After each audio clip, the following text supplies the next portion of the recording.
Today's episode of The Brood and the Fruit is brought to you by Filigree Filtration. Brood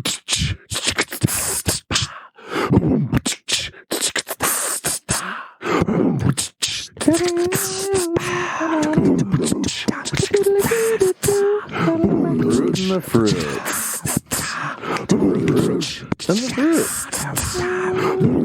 The Brood and the Fruit. The Brood and the Fruit. The Brood and the Fruit. Well, Mr. Rogers. Welcome to another edition of The Brood and the Fruit, everybody. I'm Kirk Rutherford, the Brute, as always, joined by the Fruit and producer Tim. Fellas, I didn't realize his name was. have we ever said your name on the show before? I don't think so. We usually call me Burger, which has been the name you've called me for several years, and yeah. Well, so I thought your name's Burger. Right? I really wasn't expecting him to come out and call me by my government name. I don't know how much I can trust. That's fine. We can edit that part out. I'm not sure if I'm comfortable with. Can we people bleep hearing that in post? Yeah, we could just bleep it, and then he goes, and I'm joined here with Bleep the Fruit. He says, they continue the conversation from there. All right. So we're coming off of our marathon session last Saturday live. Fuck, that was long. 5 hours. It was. I'm with Tim. It was long. I like the idea of doing the live commentary and stuff, but man, that was such a long to do. That it was for painful. such a long show. That was painful. hard. Especially the seats we were sitting in. We set up the studio differently. We had new seats. We had a new setup. It was sort of like the best Filigree money can buy. Yeah, well, it was still a little awkward and it was a little tight. Do a better job of selling, and you'll get a better seat. You got shit from. Oh, sorry. No, I was just gonna say the stuff that you've got, the tables and the chairs you got from this place that was going out of business at a banquet room. Yeah, and they were selling all their stuff, liquidating it all. Yeah, and it was fold out chairs from the 1970s. I don't think they're that old, but like the 80s. But they were. It was a good deal. You go and you get stuff from a place that's going out of business. They're asking for a lot. They got to get rid of it. I'm with Tim. I felt it was a good move.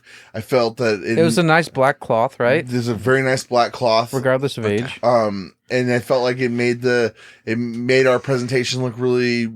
I mean, I felt like we did a good job. I felt like in the world of our live streaming game, we stepped it up a notch, and I feel like we're only going to step it up bigger next time. I feel like that we're doing a lot with a little here. Yeah, at Brood and the Fruit Studios. I felt like that we did a pretty good job. The material, the show is very long. I have a lot of fun. I I feel like the concept, because I see it a lot on other YouTube channels and stuff, where it's like these people doing the most stupid shit, but there's hundreds of thousands of people that watch the videos, like opening baseball cards or Pokemon cards or whatever, and it's like, I think it's the aspect of the hanging out. And I feel like, I really enjoy hanging out with you guys. Mm-hmm. And I feel like... As we you. I feel like we... Sure. When we do the live show, it's just kind of like, come and chill with us. And right. in the winter months, when people are going to kind of be indoors and people are still kind of terrified to be outside, I like the idea of having these hangouts. And maybe... And again, 5 hours that is just... treacherous. That's excruciating. It's excruciating. The match was cool. Like the first couple matches were really fun to do, like the CM Punk or not CM Punk, the Darby and MJF. Like the first 3 matches, I felt like we were boom on the ball, and then just the show to me started to drag. Even though one of the top wrestling reviewers said it was possibly top if it ended with Michael J. Fox and had like one fight before that one, I would have been fine with it. Yeah, we're talking about AEW Full Gear 2021. Yeah, and on the 13th. Like I do like the idea, because the kind of marathon style, but of like the UFC shows. Mm-hmm. But I feel like if we were to do that, the last time we did that, we did it at Nick's spot, and we had the webcam. It wasn't like we didn't do it with a desk and a presentation. It was like a hangout. And I felt like that was a little more easy to do because we were just hanging. It was, you know what I mean? It was essentially just watching us watch the show and bullshit, and like we could move around a little easier. Yeah. There was a couch, you know what I mean? Like, I like what we did. I like the idea. We'll continue to do that in the future, but it won't be as long. I like the idea of maybe doing a movie sometime. I'd like to keep it professional with the tables I got. Oh yeah. No. I'm 100% with you there. I'm just saying, like, with the UFC, we don't normally order the UFC in our studio. And so if we were going to do a UFC show and we decided we should stream it, we would take the Brute and the Fruit setup on the road. That's what I'm saying. We take it to Nick's place. And, I mean, I don't even know if that's even worth it. I like the idea of doing that, but for me, my idea is to do the more live, the better. But I think if we did a weekend at Bernie's, weekend at Bernie's, and we watched a long weekend at Bernie's or at Hillary's, Nazi fags. If we get the video, we're gonna get a video capture card. We get Burger. We'll play some video games on a stream night or something. Yeah. As long as we sell merchandise, I'm fine with it. Yeah, we'll start. I want to incorporate some sales. Yeah, it's not about the money necessarily. Well, for I think us.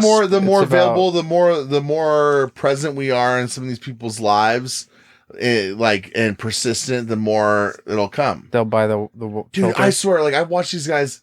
Like, I got, everyone's got weird shit they watch on YouTube. And I'll mention it again, like opening baseball cards or football cards or something. And you watch these videos that these guys had done where it's like it was a live stream, they were doing, and they get people on YouTube giving them payment donations, and it's like this guy's just opening fucking cards. And a lot of the way that works, they do like group things, so all these people would buy into it, and then he'll open, and then it's like so and so's. But still, these guys are making money just fucking.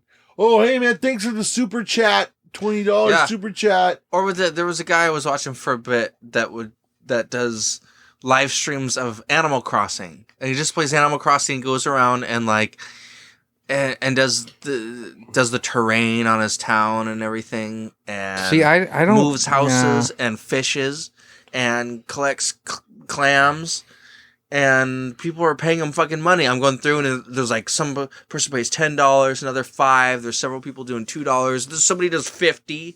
See, like, I don't waste my time watching things like that, stupid things. I spend my time watching like investment videos, like what's the next coin coming up? How do I invest in NFTs? Business decisions, and how to win and influence friends. But Tim, you have to remember, not everyone is as driven a businessman. I understand as you are. a lot of people are losers, but I mean, I just think, and we're financially the only thing what I'm saying is, I watch guys talk about hogs, watching the working on their hog, and I watch a lot of people working on their hogs. Yeah, it's cool. I spend a lot of time doing that when I'm by myself alone, cranking on the nuts and bolts, right? That's right. V-twin. But we're gonna do this again. We're gonna stream again. I like the idea of doing it like at 4:00 in the afternoon our time. That way, and then being done by like 6 or 7. Give us the rest of the night to do something, Yeah, go to the casino. Go. And I think I think eventually. Well, we need the work money. on our hogs. I think eventually we're going to, and I'd hope for the next stream. Go live, start going on YouTube, because I know I was really I like being on Twitch, but I got some feedback from people, and it wasn't just our Twitch stream, but like a friend of mine was like, anytime I try to watch anything on Twitch, whether it's someone playing a game or your guys' stream, he tends to have streaming issues with it, but he didn't with YouTube, and so YouTube is like the second largest search engine in the world. Like, a lot of people don't realize it's not just a movie or video streaming platform. It's also used as a search engine. In fact, number 2 to Google, and it's also owned by Google. Yeah, it's also owned. Yeah, they're all owned by the ABC Corporation or whatever it's called. Alphabet. Yeah. You have turned into a retarded person. Yeah, I like the idea of doing it on YouTube as well because everybody uses like, YouTube. And I Not like, everybody but does I like Twitch. being on Twitch too. I like trying to corner that spot too, especially if we're start doing games. Yeah. And I like the idea of doing, like I said, live games, chess, doing a board game, inviting a guest into the. Is that a thing that people do too? Do they do board games? I don't. That's the thing. I don't think so. Oh. I think that'd be something that we could possibly try to corner. People do TikTok. Brute and the Fruit do yeah, but you can't. You can only do like 2-minute videos or whatever on TikTok at the max. Yeah, we got to figure out how to take advantage. And everybody of that. loves chess. I got all these. Dude, TikTok is so annoying to me. Like I like the like some of it's. I catch myself watching. I'm not on TikTok, but now Facebook shows them. YouTube has them where they have the short clips, which are TikToks. The most annoying ones are these fucking stupid, these chicks, and they're like sitting there and the music's playing. They're all like being sassy in front of the camera, and then they'll point to something and it'll say whatever caption above their head. Uh-huh. They'll point to another one, and then they'll have whatever song they're playing. Whatever song they're playing has whatever to do supposedly with what they're pointing at, and it's such a chick thing that like. I'm going to look at the camera, and I'm going to look away, I'm going to say something, like mouth a word, and then I'm going to look back at it. It's like... You're so special. Lip syncing doesn't... I don't get it. And yet they have TV shows about people going out and lip syncing to songs, like who can best lip sync songs. Or like, there's now competitions on... To tangent from that, there's competitions on TV about finding the best cover band out there. And it's like... Right. It's so disgusting nowadays that people like won't go out to their fucking local bar to see a real band that makes good music, and they'll just sit at home and watch some fucking asshole lip sync a TikTok song, or a song on TikTok, or watch some fucking reality show about cover band. Yeah, not a reality show, one of those contests about cover band, and it's just obnoxious. It's the same, and it's the same thing. It's like you look at it. There's a generation of people out there. We were talking about this off air. There's a generation of people out there who look and they'll go to that fucking the Queen movie and they'll be like, "Oh man, Queen's the greatest band of all time. Look at this movie. Oh, he did such a great job acting in this movie." And all the guy did was put in a pair of fake teeth and he lip sync. Right. And Queen's not a bad band. But they're not it's not the greatest band of all time. No, and since the release of that movie, kids that they just fucking they'll listen to Queen, like, "Oh man, I love classic rock, the Queen." And it's like I work with a kid, or there's a apprentice at our work. I don't work with him every day. But I've worked with him. I remember trying to talk to him about music, and he would talk about, oh yeah, I'm trying to learn the guitar solo to Bohemian Rhapsody. And I remember working with him one day, and I thought, I'm gonna try to like infiltrate this kid, with some tunes. So I remember like we worked together one day, and I had the music blasted on the radio. I had put on like Led Zeppelin, and didn't get much reaction. Played My Morning Jacket, and he actually who's this? So it's My Morning Jacket. But then he never followed through. You know what I mean? Never followed up on it. Like, oh, I should listen to more of it. And I realized it's kind of like a lost cause, Yeah. But then it's like I worked with him recently, and I glanced over, and he was on his phone, and I saw the screen, and it was the fucking Live Aid Queen thing, and it was like, Jesus Christ, like he likes Queen. But I feel like it's indicative. It's indicative of a bigger picture, Right, and he wouldn't have that on his phone if it weren't for the movie. And you don't know that. I mean, not that many people even like Queen that are young. But they do now. They do now because of the movie. That's what I'm saying. It was never a thing until this movie. And that's the other thing. It's like, when people talk about something so much and then it's like, you start hating it and it's like, I don't want it. But it's like, whenever Queen comes on the radio, I'm like, I fucking hate Queen. But it's not really that I hate Queen because they're not bad. It's just that I hate everybody else's response. Like I always just liked "We Will Rock You" because they would play it at every game like 3 times. Yeah. But I loved the song Under Pressure. It doesn't make me special in any means. No. But I loved that song. I loved the climax of that song. Yeah. But now if I hear power of knowing what this world is all about. Watching my friends scream, take me Yeah. out. Tomorrow is behind. Are you telling me? You're so special. Are you telling me you didn't like in that movie with the like dorks with long hair? Then they rock out to Wayne's World. Yeah, you didn't like that scene. I didn't like that movie. But that was really. but that was 1992. Yeah, that was 30 Right. years ago. So when they did that, fun fact. When they did that in 1992, that brought Bohemian Rhapsody back into the Billboard charts from the movie. Yeah, I remember. So that was a thing back in 92 where everyone was like, "Oh shit, Queen, yeah," and it was this big deal. The thing that really pissed me off. Isn't that what's happening then with that movie? The new one? Well, people didn't jump on Queen in 1992. They didn't jump on Queen as like the greatest band of all time. It was Right. like, oh, fuck, it was a revival of that it was a song. revival of the song, and Queen was kind of like non-existent. Not non-existent, but Freddie had died of AIDS a couple years before, and it was like this old washed up band. Now it's like they play them, and it's like it's the greatest, band of all time. Did you hear ABBA's coming back? Really? They released a new album. They released a new album, and they're gonna tour with fucking what is it called? Where it's like a see-through person that's like a digital. Oh, a hologram? hologram? Yeah, Wow. it's gonna be no, hologram ABBA. Oh No, I didn't hear about that. But that was another thing that drove me insane, and you know what? Like I wanted to do a watch along of this movie just to tear it apart, but fuck it, because I'm just gonna tear it apart right now because it's fresh in my mind. Mm-hmm. But like that was another thing that pissed me off about the Bohemian Rhapsody movie was that they everything's very like cheesy and cheeky, and then who do they have as the fucking record producer who doesn't get Queen? Mike Myers doing his fat bastard voice. Hey, it's me, Mike Myers, and he's doing his fucking, hey, I got the crap on dick that can choke a donkey. No one's gonna listen to this. Blah, blah, blah. And then everyone in Queen's like, you just don't get it. And blah, blah, blah.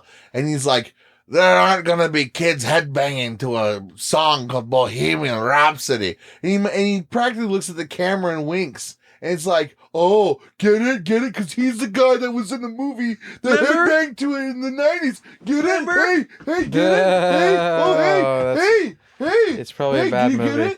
I don't know. I haven't seen the movie, so it hasn't really stained my perception of Queen. I've never been into them, and the movie, I don't think they're bad either. The movie didn't stain my perception of Queen when I first saw it. I saw it in theaters.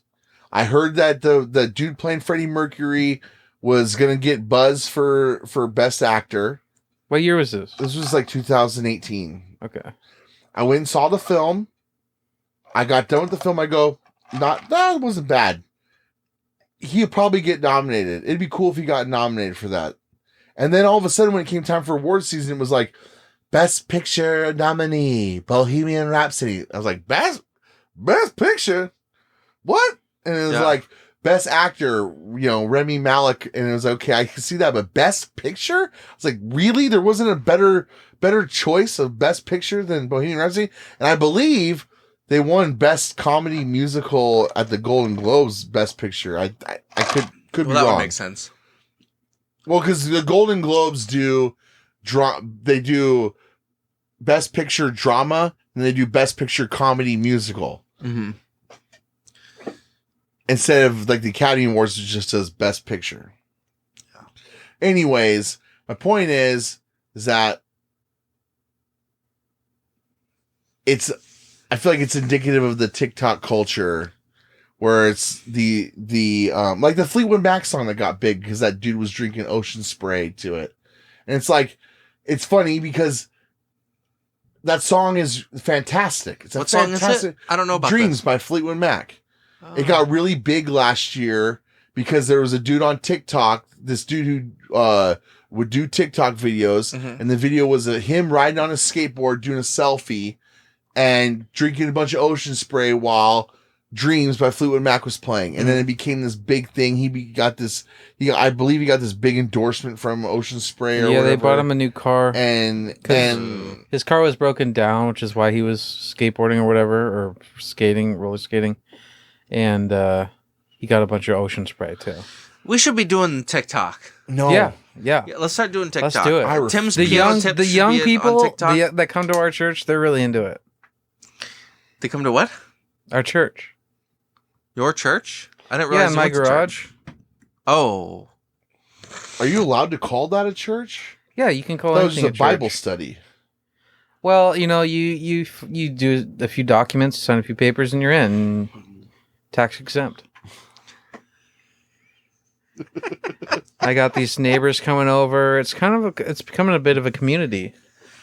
There's some young girls there. And so Troy's not driving you as crazy as he was before. No, he's turned out to be a real asset. I enjoy his sermons. They're very enlightening, and I would tell anyone to come and listen because you're buying inspired. into all this stuff now. Before you were so adamant about how disturbing it was. For you. And how he would watch you take dumps. Well, there's a lot of opportunity, and you're having all your carpets having to be cleaned and stuff. Well, that was the poop. Well, he's actually kind of solved that. I don't know if that was a scheme of his to make my life hell and then to fix it so that I thought better of him. But he sounds conniving. Yeah, Tom's no longer playing with poop, and it's going really well. I mean, these people come and. Filigree filters, as everyone knows, can produce holy water by filtering regular everyday water. So it's been pretty good. You gotta have it blessed. Yeah, it has to be blessed. Has it not just filtered? It has to be blessed. And you can bless. We have a piss flavored water from Mexico. We have a young priest, and he's a child. He's a baby. He's 8. He's probably a savior of our generation. So you're treating him essentially like the Asians treat like a child who they believe is the next Dalai Lama, and they make him like sit there and. I'm right. Yeah, I'm treating him like what he is, King Tut or something. The Dalai Lama. I mean, Troy, about the same level, I would think. But it's working out well. I really enjoy the situation. I feel like maybe instead of, because you can't get rid of the situation, that you've just decided the only thing you can do is just submit to this child who... I'm not submitting to anything. All right. I perform a very important task as one of the patriarchs in the family, producing children and helping everyone with their holy water needs and influencing. Oh, God. We're getting a real following, and I think there's.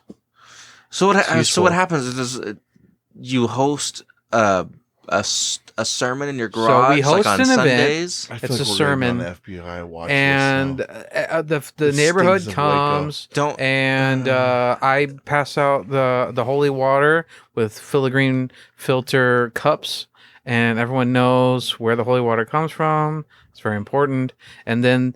Troy gives a sermon, and then afterwards we kind of go around and talk, and been getting a lot of useful info about the things these kids are doing these days, including TikTok. Yeah, TikTok's real popular.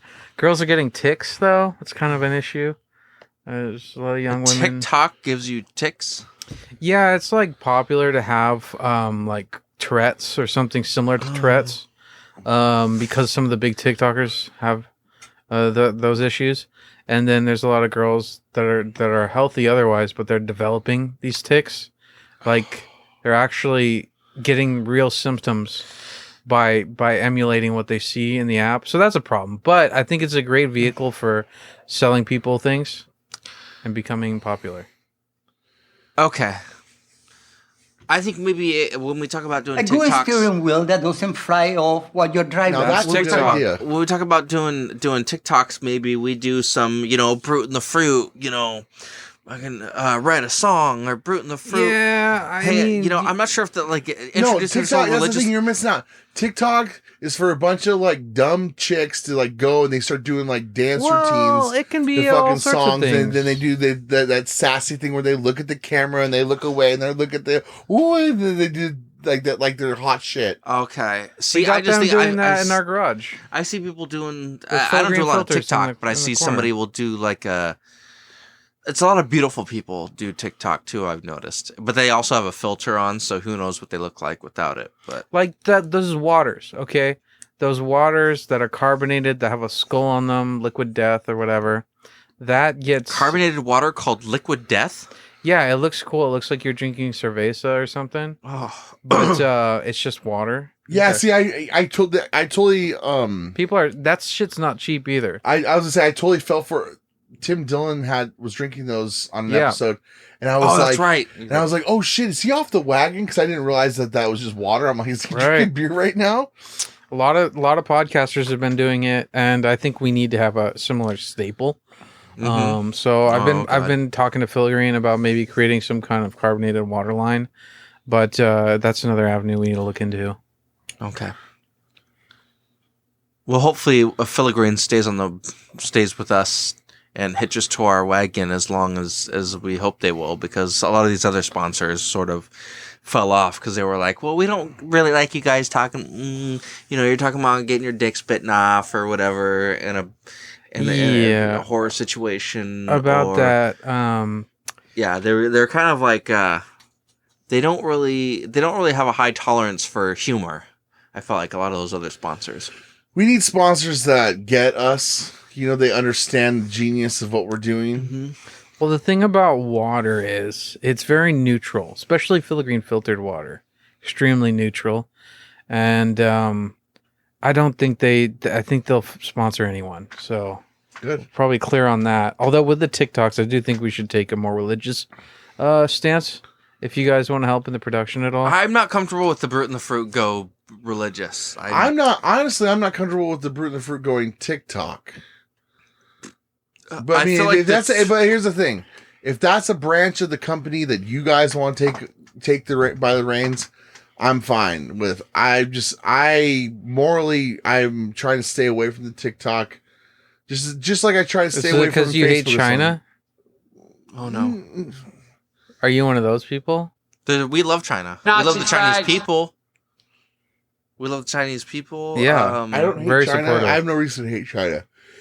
You're not allowed to say anything. Yeah, I don't like communism about China, and I do think Taiwan should be acknowledged as its own country. Don't.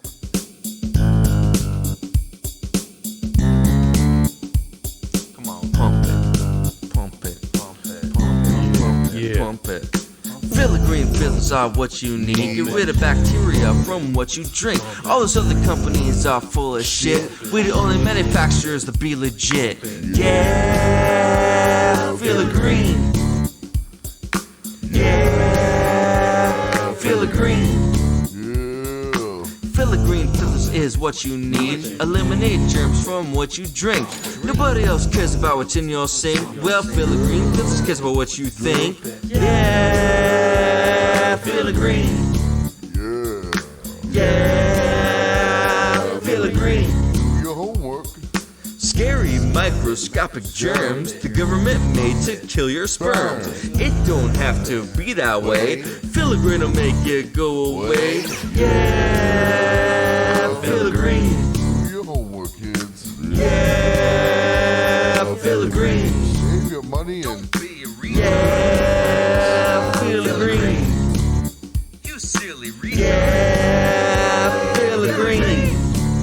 Don't be a reader. Yeah, Filigree.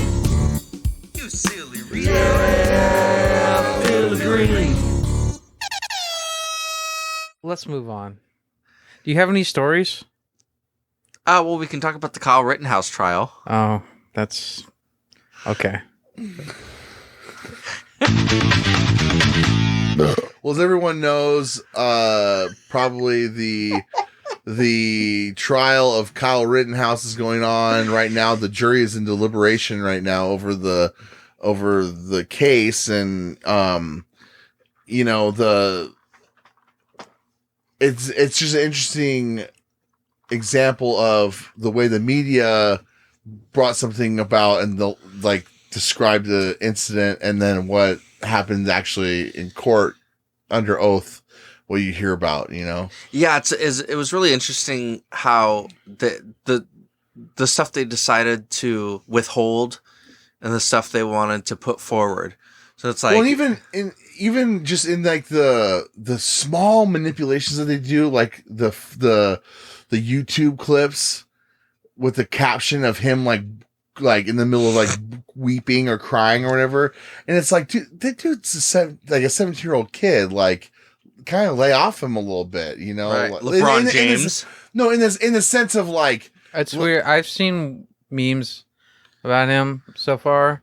I don't know. I haven't seen anything really political, but that him breaking down and crying. yeah, but I mean, like, kind of funny. It I guess in a way, I put myself in his shoes in that case where it's like, either he's just like the ultimate manipulator and that was all like a ruse that, you know, him like, okay, I'm going to start crying now.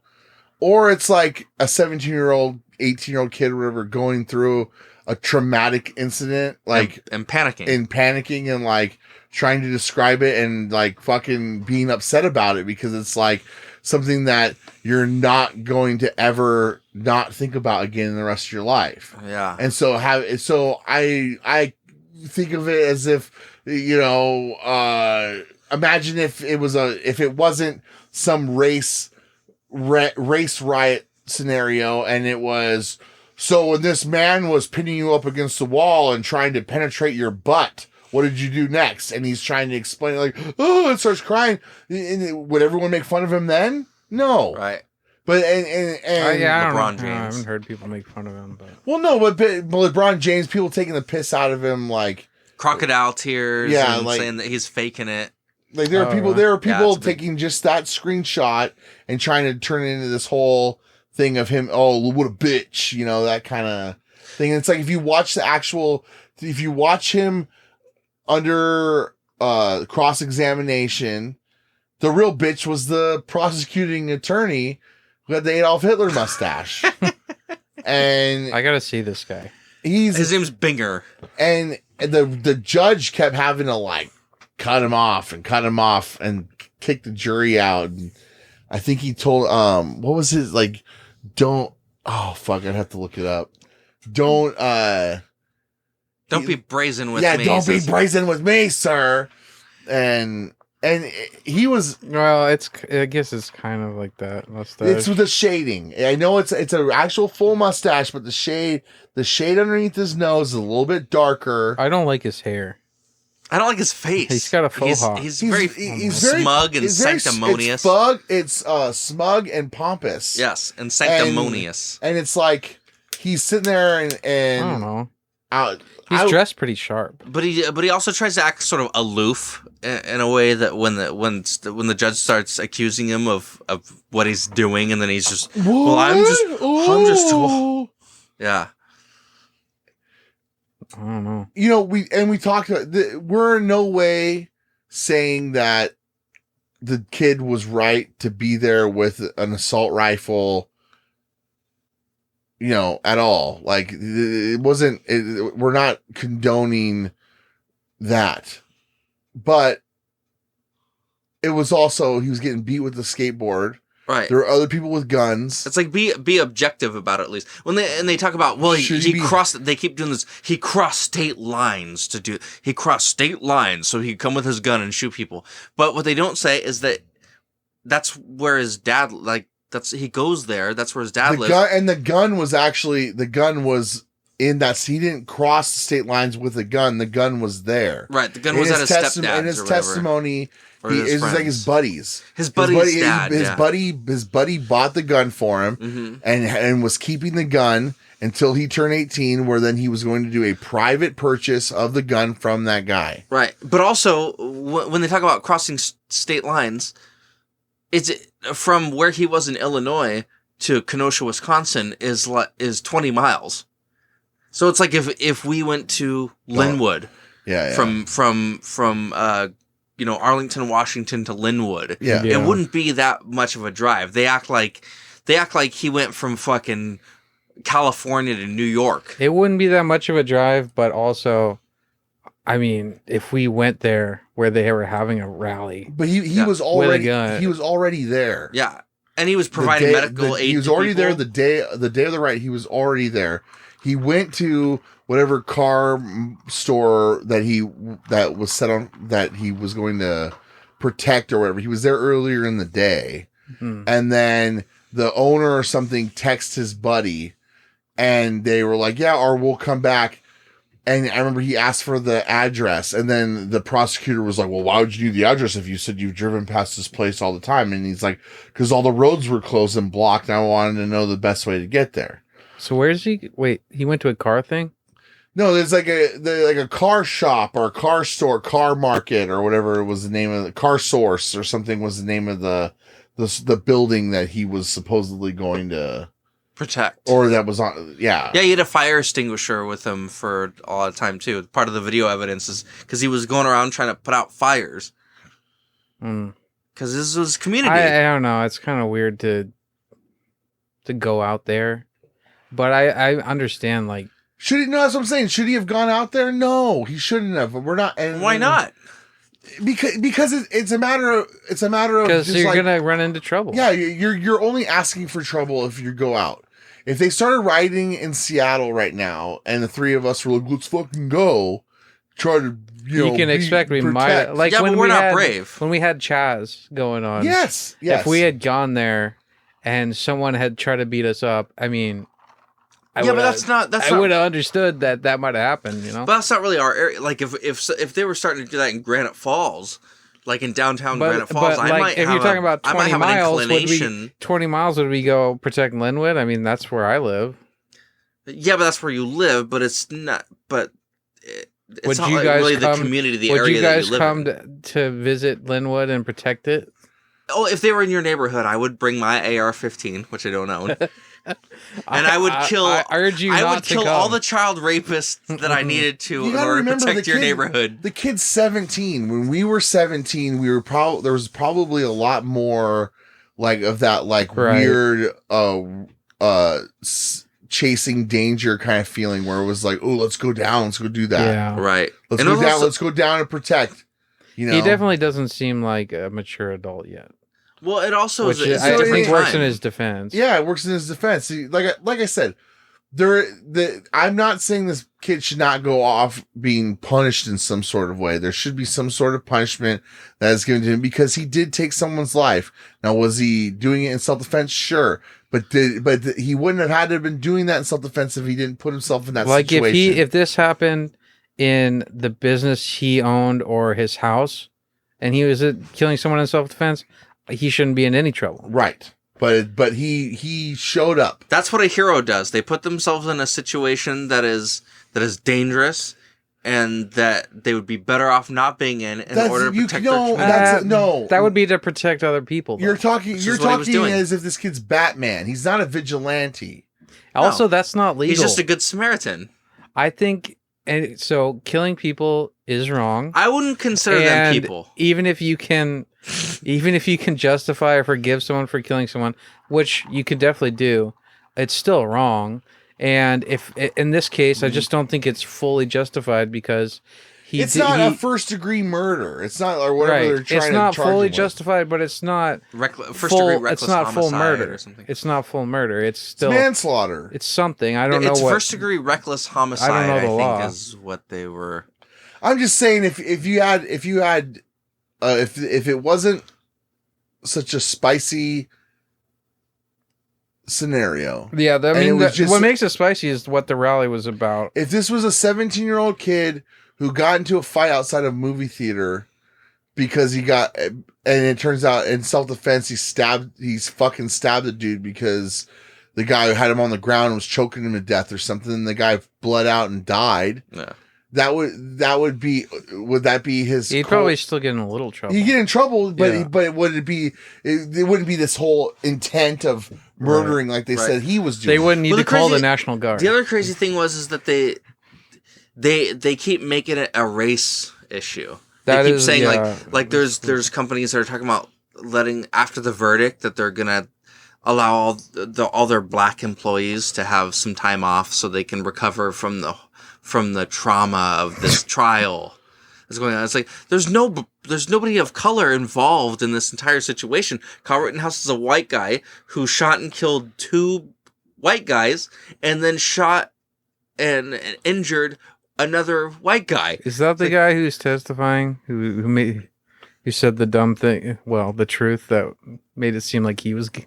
That was one the of guy, them. yeah, the guy that was like, yeah, I pulled out my gun and aimed it at him, and that's when he shot me. Yeah, that's one of them. But yeah, there was he didn't, and I didn't know this until recently. I just thought that the people he shot happened to be black, just because that's the way that I remember they weren't black people at all. I remember that. Like I remember The only black connection was that it was riots over a black man being killed. Well, who was was it about George Floyd or no? It was a different. The name was familiar. I couldn't remember it. But he got shot like 4 times in the back, and then everyone. Oh, that one, which was unjustified. Yeah, was that the guy who tried to run, or was it? I think he might have been the one that was like passed out in the drive-thru of a Jack in the Box or something. Do you remember that? And then the cops tried to arrest him, and then he beat the fuck out of like 2 cops, even though he was drunk and half asleep. And he just beat the shit out of these 2 cops that were trying to apprehend him. And then as he was running away, they shot him in the back and executed him. They were just upset they got beat up. Yeah, they were pissed off because they looked like fools. Yeah. It was like, no, you shouldn't have shot him. You should have recruited him. right. Sir, come back. Yeah, like Will Smith and Men in Black. Men in Black, yeah. Like, and then he blinked 2 sets of eyes. yeah, you outran a cephaloped. And how did you do that? I guess the lesson that we're learning from this case is that there's a lot of manipulation that happens when the information is being brought out to people. Well, especially and it's nothing. That's nothing new. That's not a new thing that's happening. But in a way, I feel like hopefully more people who are like in that like realm of even apathy over the topic of information being true or not kind of looks at it like, okay, this is ridiculous. And maybe there can start being an accountability that's being put upon the people who are supposed to be providing the information in the news. But they provide it. They provide only the information they want to reveal without a bias to it, you know. But the crazy thing is that the FBI had evidence that they only released the damning stuff, the stuff that was out of context, and that was the FBI. And then the media was reporting their whole narrative of it, which was that he's a vigilante that crossed state lines and he's a white supremacist. And then the president of the United States, Mr. Mashed Potato Brains, was, I hope there's a white supremacist and I hope justice is swift. And Nazi fags. So not, and then Facebook, you weren't allowed to say anything positive. And GoFundMe banned. People were trying to raise money for Kyle Rittenhouse's defense, and GoFundMe banned anything that was pro. So then it was like you had this. In addition to the trauma that this guy was enduring, this kid, he's also has the media against him. The FBI is against him. The president of the United States is against him. They probably want a scapegoat to make people. Yeah, this is what happens when you defend yourself. Or just distraction. It's distraction. Or distraction, yeah. It's all distractionary. Yeah, it's all that's the same thing with like with Berger saying that some of these places are going to give black or African American time off after the verdict or whatever. That's weird.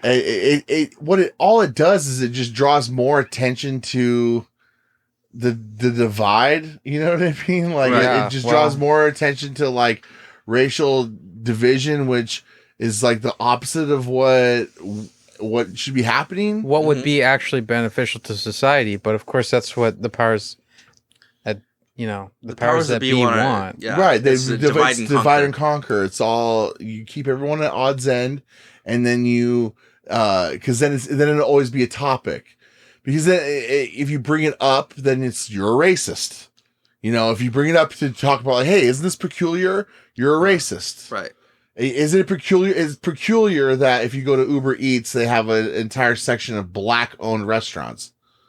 Huh. Yeah, right. it is. That's Like, peculiar. so you can order from a black owned restaurant. No, I want the And best so food. I want what's good food. And it's the same thing that they've been doing for years with quotas and stuff in corporations of, oh, well, we need to have this percentage of Asian people and this percentage of black people, and this percentage of women. And it's like, all you're doing is you're magnifying the racial issue. So instead of having someone work on the merits of their own character, like Dr. Martin Luther King said in his famous speech, you're doing it still off of race. Right. And it's fucked up. It's fucked up. I'm not complaining because I'm not considered for those jobs, or that I'm a white person. You know, I'm not complaining. I'm complaining about the fact that it's fucked up and it's not equal like it should be. I'm all for having things for equality. I don't really see, I also don't think it's bad to acknowledge the differences in cultures, because in this world, there's over 200, how many countries are in the world? 250? I think we've talked about this before, right? Yeah, It's we've gone over this. it's like I don't remember. 287. It's like, I thought it was 170 something. I think maybe it is. I think maybe it's 187. Either way, there are roughly 200 countries in the world. There's a That's difference. 200 different cultures. 195. 195. And that's the thing that a media does, and a lot of people do, is they conflate culture with race. Yeah. And it's like they do with now. There's a city in Michigan that has an all Muslim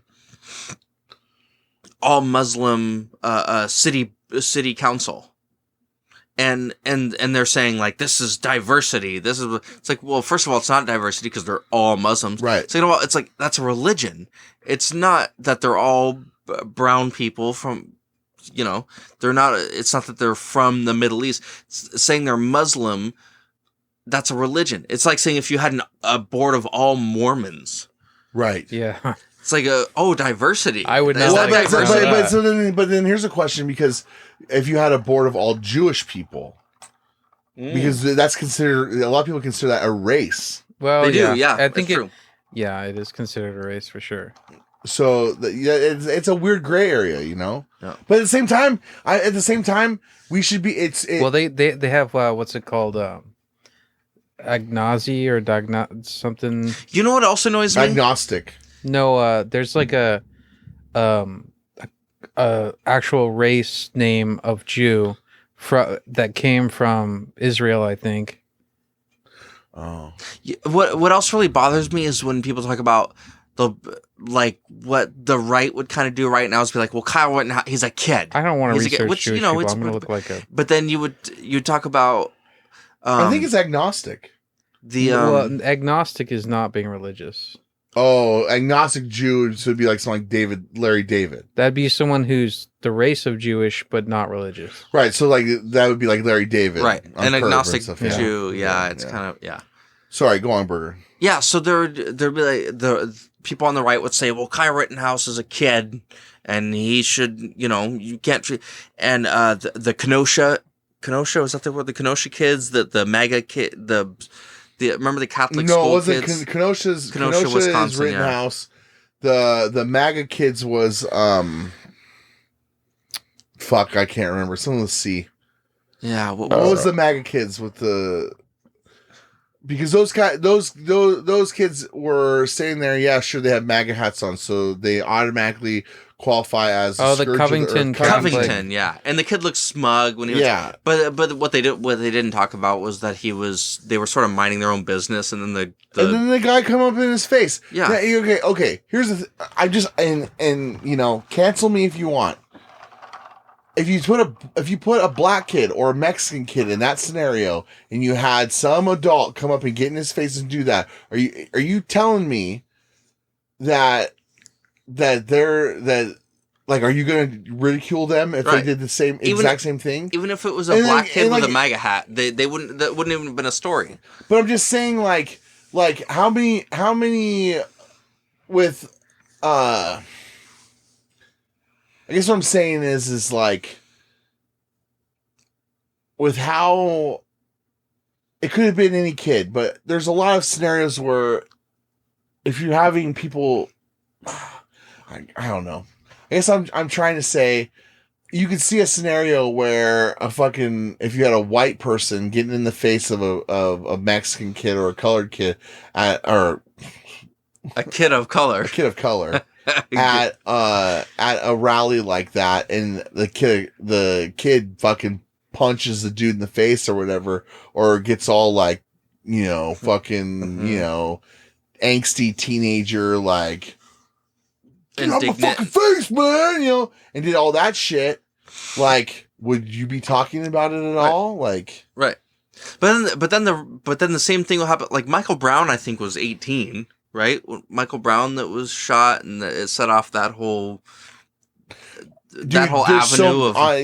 There's so many of them, I can't keep fucking track. But the problem with that was, then they're like, well, he broke the law. He fucking robbed a store, and it's like, yeah, but he was also a kid. Basically, it's like, you give him some, and that's the thing that the right does that bothers me, because they'll make it.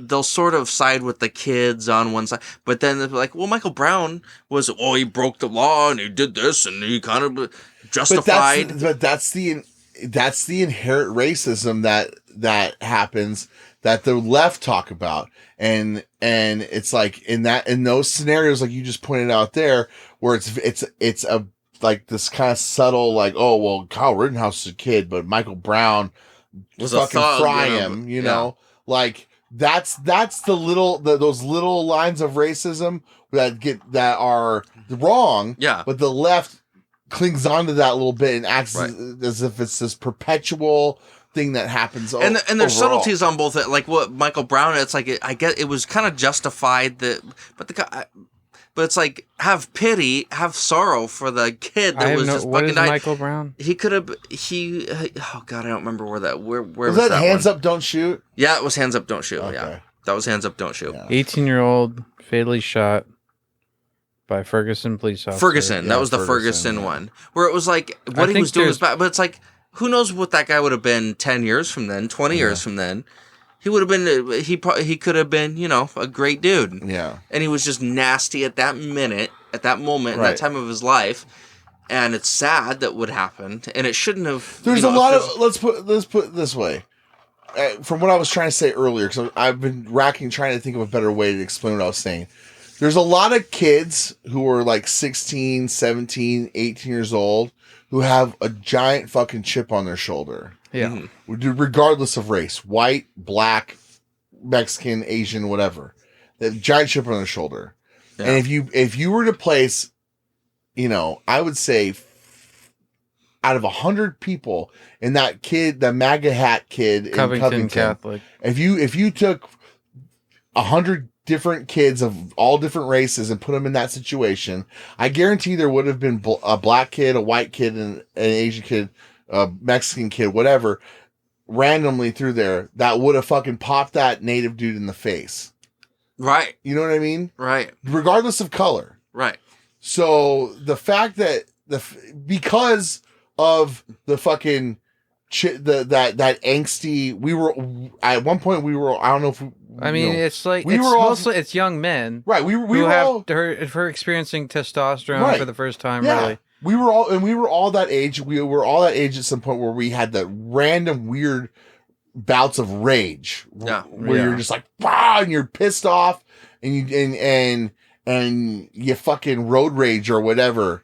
Like I remember one time I was probably 16, 17, some guy like kind of cut me off on the road, and me and my friends just started like, it was like a douchey dude, it wasn't like it was like some grandma. It was like some guy who was probably in his 20s, in a car full of guys, cut us off. So we just started following them. You know, and like and we followed them all the way from 2nd Street in Marysville all the way to the Fred Meyer in Marysville up into like the neighborhoods. Oh wow! Yeah, and it was like this thing where it was a clear like we were clearly following the and it was like this thing where I can't remember if we were because they would like let us go past. And they'd start like cussing at us and be like, fuck you, man. And then we'd start following each other. And it's this thing where I look back at it now, and at the time I'm just thinking, don't fuck with me, you know? Yeah, fuck those guys. They think they can fuck with me? Right, but now I look at it and go, dude, that guy could have easily had a fucking gun and blow my fucking brains out. Right. And you would have been happier if you'd just forgotten about it. Yeah. Yeah. And like, another example, when I was living in Michigan, again, 19 years old, and we were in the fucking, it was me, my roommate, and our 2 girlfriends. And we were in the car, and we were just having a good old time. They went through the drive-through somewhere. And because the girls were in front, me and my roommate were in back. And as they came pulling out of the drive-through, these dudes, douchey fucking teenage dudes cut us off. And like mouth something to the girls or whatever. And so my roommate was like, fuck you, man, or whatever. And we followed them. And we followed them right out. Again, we followed them. And I remember we got out and they stopped at a stop sign and the 2 dudes got out and started to do something. And me and my roommate got out of the back and were like, you guys want some fucking shit? And the guys got back in their car and they drove off. Ooh. And it was, but again, I look at it like, that was fucking stupid. That was so silly. That was so stupid. But there's a lot of kids. There's a lot of kids who are worse than that. Yeah. And there's a lot of kids who are indignant and have these attitudes like, don't fuck with me. And so I had a friend who I think even still is just people that are older than him, like father age of him, he's got a problem with, and he picks fights all the time. And it's just ridiculous when you hear him describe the thing that made him angry with the person. It's like, this is not something worth being angry about, but it's just got a chip on his shoulder. And a lot of young men have that. Oh yeah. You see that in the workforce a lot. Yeah. You work with a kid who's like younger or in like his early 20s.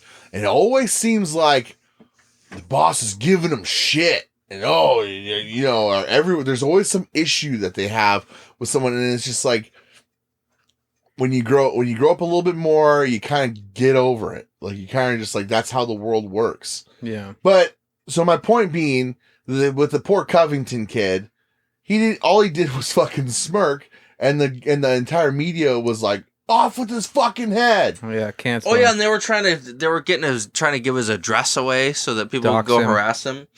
Kathy Lee Griffin, like the people in the media were literally like, hey, you should go out and fucking kill this motherfucker, basically. Yeah. It's like, what the fuck? What did he do? Oh, what he did was he wore a fucking MAGA hat. He wore a MAGA hat. That's what he did that was wrong. And he went to a rally. There's kind of a pattern here when you go to rallies. I don't think they went to anything. They were... No, they did. No, it was a pro-life...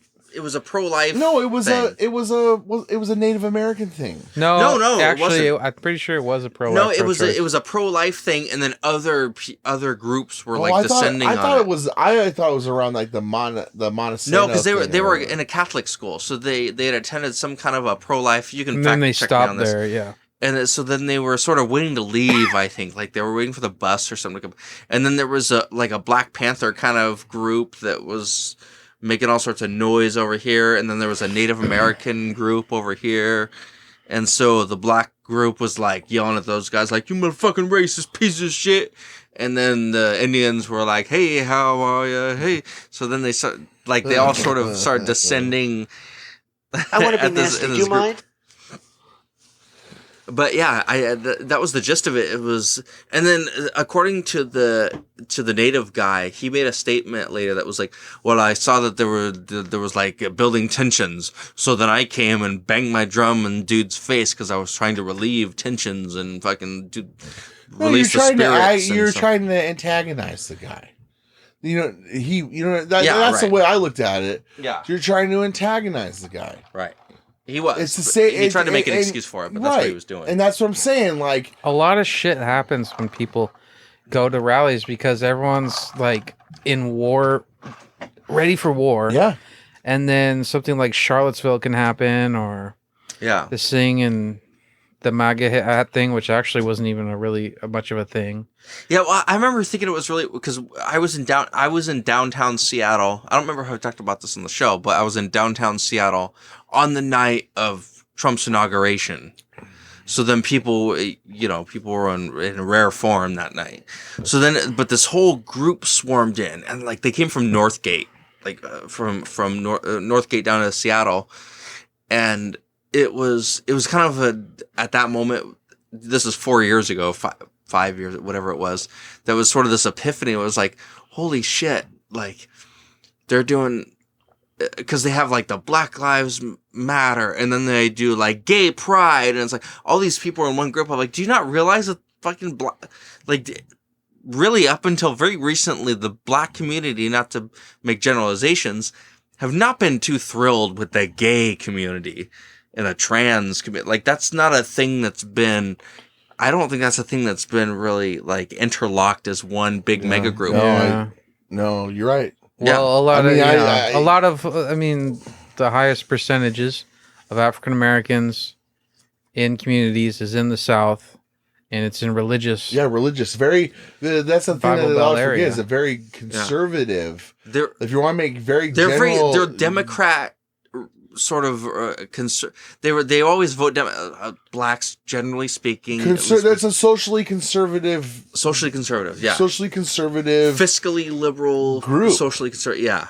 If you're going to lumping them into, statistics, yeah, you're going to have a lot of religious, Yeah. Yeah. It's so and this is like 4 years ago because they all started swarming in sort of in the same group. And I was like, what the fuck is happening? I do think it's weird that the trans people can take Trans Lives Matter and put that on signs, and it's cool.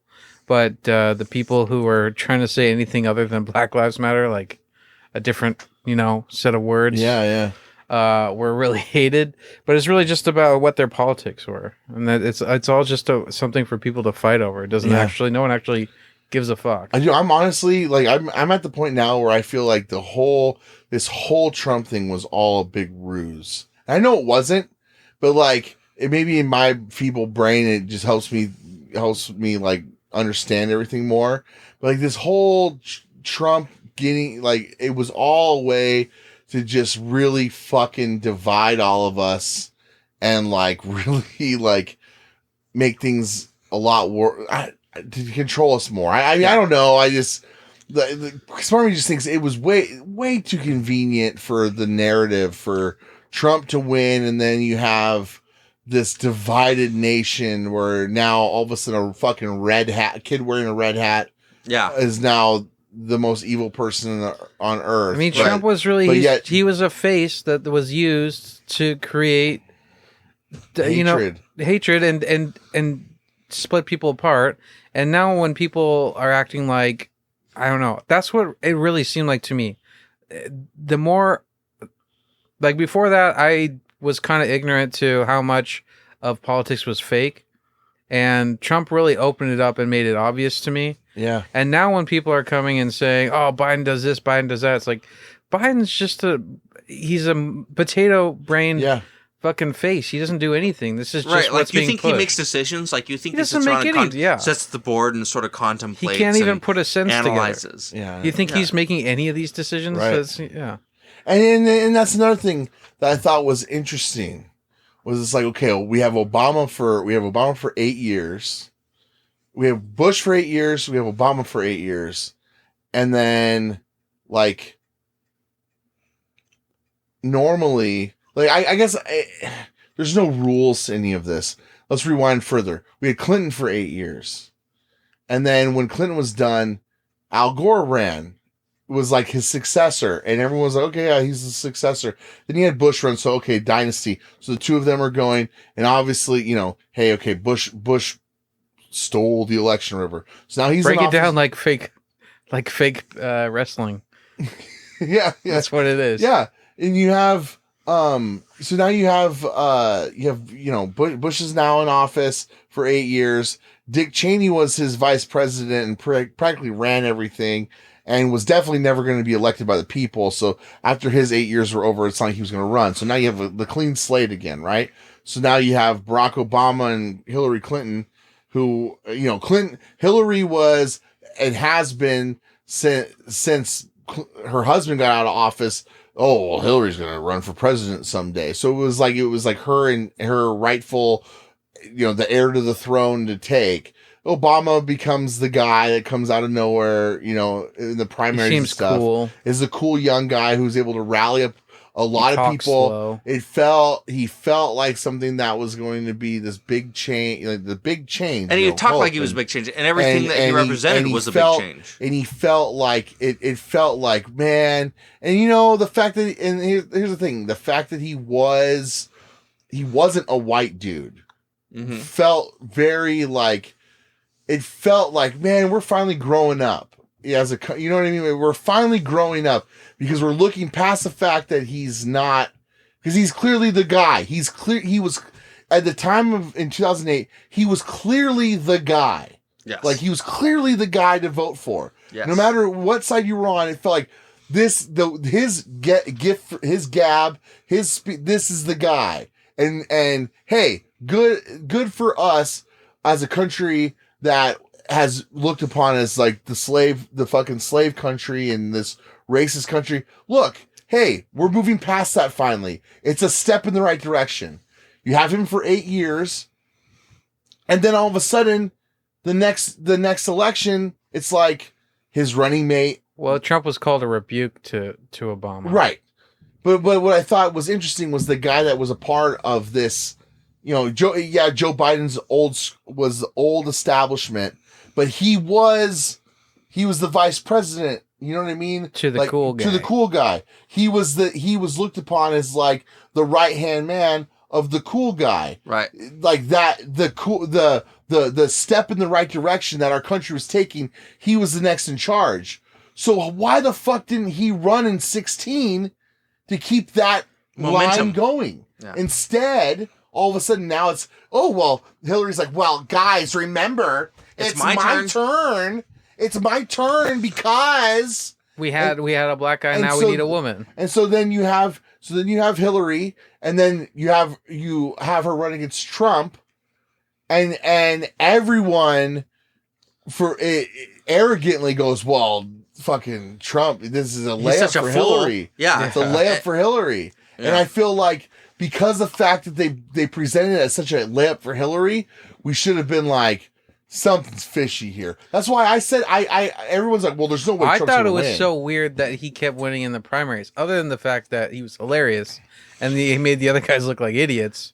But at the same time, I was like, there's no way people are taking him seriously. Right, and people took it. It's like, where... I gotta piss.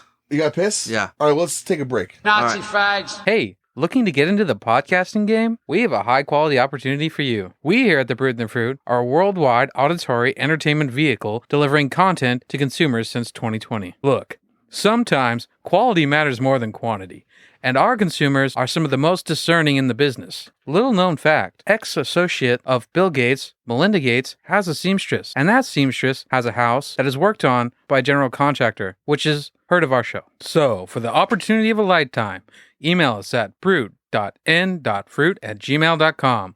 We're eager and ready to receive.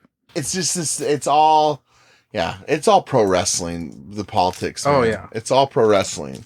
It's all, there is consequence in what these people do, but it's all the same shit. I mean, it's like if you look at like one presidency to the next, the stuff that's going on in the background that actually affects us is mostly the same. Mm-hmm. I mean, there might be a few big policy changes which they say are going to make a difference to us, and then they end up just kind of fucking us over more, or for the most part.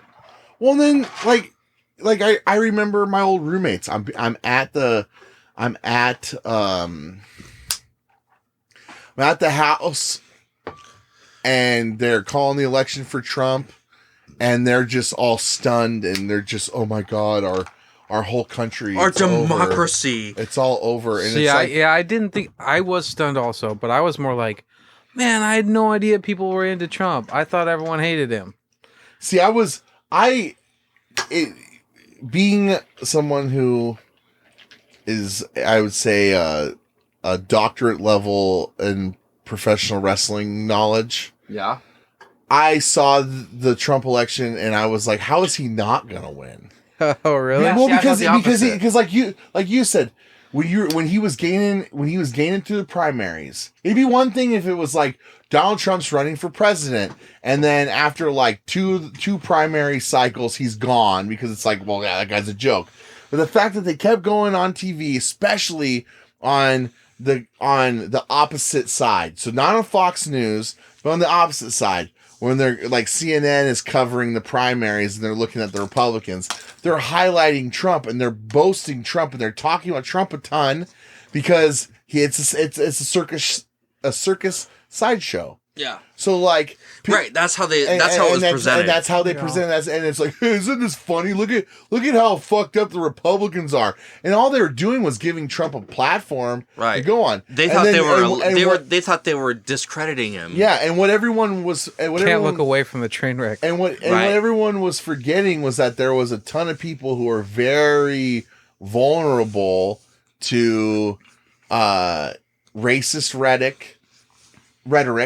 And also, like, this idea of falling for celebrity, like it means something. Right. So someone sees Donald Trump. Because his show where he said you're fired was hugely popular. Was very popular. Yeah. And he was a cultural, like, icon. Forever, for our whole lives. Our whole lives. Ran in 1984 for president shortly. He did. I don't think he did. I think he like talked about it, but he was never a candidate. I think he had one. I think he did come out. Well, yeah, he did. He came out during the primary. I'm pretty sure. But like people like our folks' age. I don't know. I think double check that. I think our parents are all at different ages, but they're in that like kind of that group.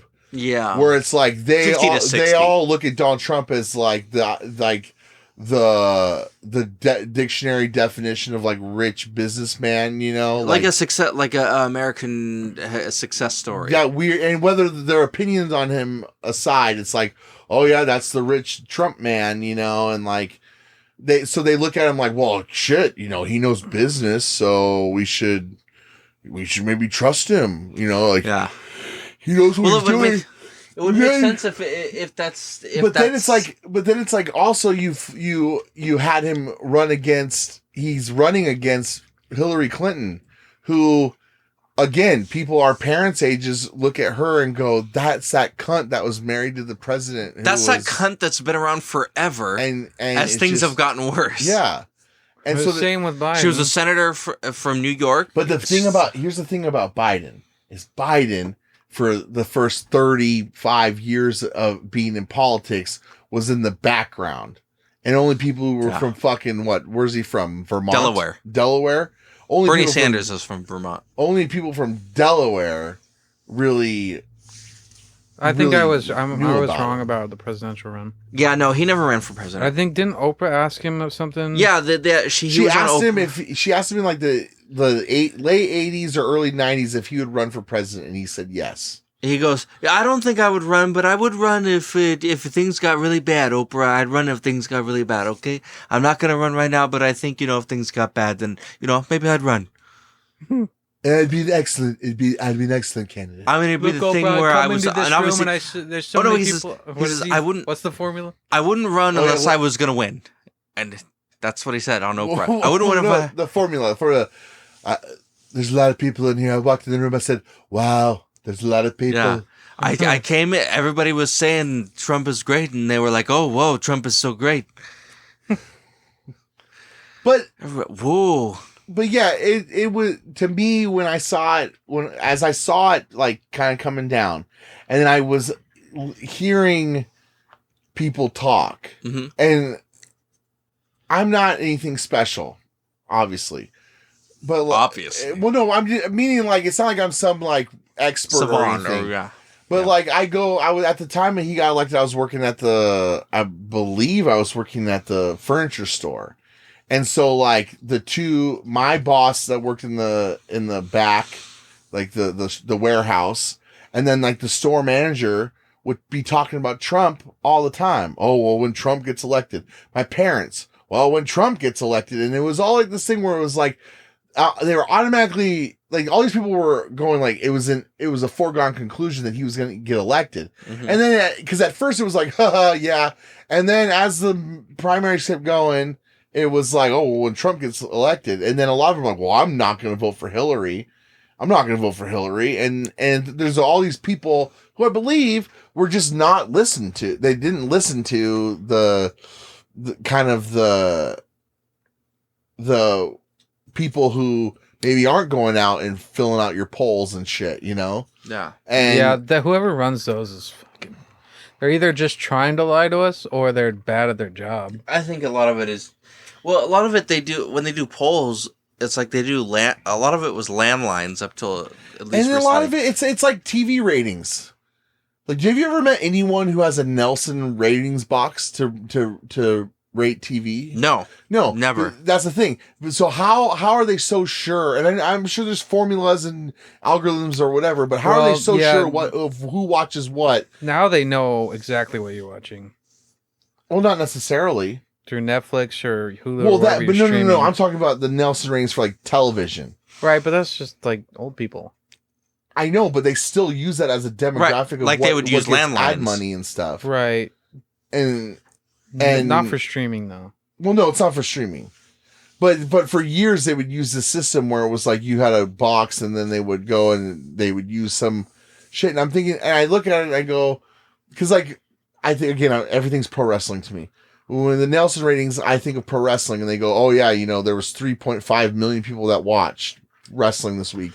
And it's like, how would you really get that? Like from the percentage of people who have Nelson boxes, maybe more people do we know that maybe more people who have Nelson boxes are more likely to watch professional wrestling? Or maybe they're more likely not to watch professional wrestling. How do we know? How can you be so sure that that's the number? But somehow they are. So then you got these guys with polls where it's like, oh, well, Trump's polling at 30% chance to win. Yeah, they didn't do it. And it's like, how the fuck do you actually know? Right. But it's a thing that I think it's a bigger, there's a bigger thing there. Like, a big thing, and you guys aren't sports guys, but like the NFL, every year, the NFL has these issues with referees where there's some rule that's being enforced that is a big gray area. So then there will be talking points for these pundits to talk about. And it seems all very manipulated and fake. And it's like the NFL, it's to a point now where I think the NFL is fucking fixed. Right. And it's no different than the politics there. I feel like the politics is fixed. I think that I think that Trump came in and that it was a thing that both sides wanted, whether they'll admit it or not. Mm-hmm. I do wonder how much it's fixed because, I mean, they still put a lot of effort and money into convincing people who to vote for. And, I mean, the people who are actually going to get the chance to become president have to be probably the powers that be would be okay with either option. Yeah. Because they're not going to they're going to destroy someone who would actually be an outsider to get there. Exactly. Give me a sound clip that gives it some emphasis. You're so special. Exactly. We couldn't say a good steering wheel that doesn't fly off while you're driving. Because if anyone is actually, if someone is actually someone that rocks the boat, they're never going to get past the primary process. That's why Ron Paul and Rand Paul didn't get past the primary, because they are so much outside of the box. They're good to have. They're okay to have as are they governors or senators? I'm asking you. Ron Paul was a congressman and Rand Paul is a senator. So the congressmen and senators, you know, like, they're good. You can have them there, because if you stifle them at that level, then it's almost too obvious. Yeah. But because then they become just one small fish in a bigger pond. Yeah. But if you allow if they were to run for president, and when they ran for president, they were stifled. They were put at the fucking far end of the stage during the 12-man debates. They were ignored. I feel like Trump was a little different because he was such an aggressive force. But you can't ignore Donald Trump. That's what I'm saying. I'm saying, and Donald Trump was not someone who. It was a circus show. It wasn't someone like Tim said who was like someone who could change because like Ron Paul. Most of the policies enacted under Trump were just Republican policies that they wanted to have anyway. And he didn't do anything really that different from what had already been going on. Right. He did a couple things that were things that they probably wanted to have happen for a while. But if you were going to put Ron Paul in office, Ron Paul would have done things that were so outrageous when it comes to the way the system is set up now, even though he's a Republican. It's such a drastic change that it throws everything that they're doing out of whack. It's mafia. It's mafioso. Right. It's the mafia. Yeah. You're not. He's not a Republican either. You're not going to be a made man unless you're cleared by the guys. They're going to pop Joe Pesci in the back of the head, even though he thinks that he's about to be made. Yeah. Right. You know. But because you know what I mean? Because he was a wild card. Right. He didn't play by their rules. Right. You have to play by their rules. Right. Even if you're not a good guy. They don't care whether or not you're good or bad. You have to play by their rules, and if you don't, you'll get dicked around. And even if you play by their rules, if you do something that pisses any of them off, it's only a matter of time until the dossier comes out with the Epstein fucking photos. And they've got you blackmailed. Yeah. Right. That's the thing. If Trump's reasons for getting into office were kosher, I mean, they have all the reasons in the world to be like, yeah, we'll kill you, we'll kill your family, or we'll fucking reveal some weird shit you did in the back. And when I say they or the powers that be, I mostly mean people with money because that's what controls everything here. Yes. And so even if it's just as simple as like the people they want are the people they're going to fund, and now that we've changed the laws about funding of campaigns, it's really hard to know who's doing it. That's how the people with money are really controlling this.